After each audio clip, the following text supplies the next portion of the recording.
मुख्यमंत्री डॉक्टर मोहन यादव ने जल गंगा संवर्धन अभियान के शुभारंभ अवसर पर कहा कि प्रधानमंत्री के कुशल नेतृत्व में देश अपनी गौरवशाली विरासत के साथ विकास की नई ऊंचाइयों की ओर बढ़ रहा है। मध्य प्रदेश को नदियों का मायका कहा जाता है। हमारा प्रदेश जल संसाधनों की दृष्टि से समृद्ध और संपन्न है। संस्कृति की धारा विरासत से विकास की ओर लगातार आगे बढ़ रही है। कितना अच्छा लगता है। बनारस माँ गंगा का किनारा और भगवान विश्वनाथ का धाम जगमगा रहा है। कितना अच्छा लगता है। अयोध्या माँ सरयू का किनारा और भगवान राम का धाम आनंद से हिलोरे ले रहा है। बाबा महाकाल भी अपनी क्षिप्रा मैया के आशीर्वाद से, अपने क्षिप्रा मैया के साथ धार्मिक आध्यात्मिक राजधानी की तरह उसमें बड़ा योगदान अहिल्या महारानी की नगरी से आता है। हमको मालूम है नदियों का मायका है मध्य प्रदेश। जितनी नदियां मध्य प्रदेश में इतनी पूरे प्रदेश देश में नहीं है।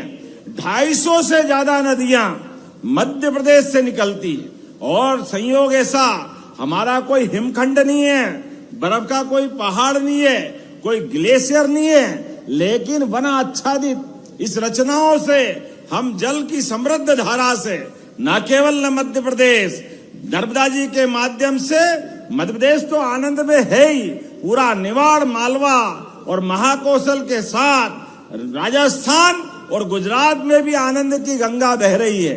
इसी के साथ जमुना जी के पहले चंबल के माध्यम से इसी स्थान से इंदौर से जाना पाओ की पहाड़ी से निकलने वाली चंबल और यहाँ से आगे बढ़कर गंभीर क्षिप्रा सबको समाहित करते हुए चंबल खसकती हुई आगे चंबल के इलाके से निकल करके यमुना जी में जाती है और यमुना जी गंगा जी की धारा को समृद्ध करती है। हमारे लिए नदियां शरीर के नाते से अगर मानो तो मानव शरीर में जैसे रक्त वाहिनियां हमारे शरीर को जीवन देती है, ऐसी नदियां पृथ्वी माता की धमनियों की तरह काम करती है। ये उसी प्रकार से जीवन देती है जिसके आधार पर ये प्रकृति का, परमात्मा का ये आशीर्वाद, ये ब्रह्मांड में ईश्वर की सृष्टि अद्भुत रहती है।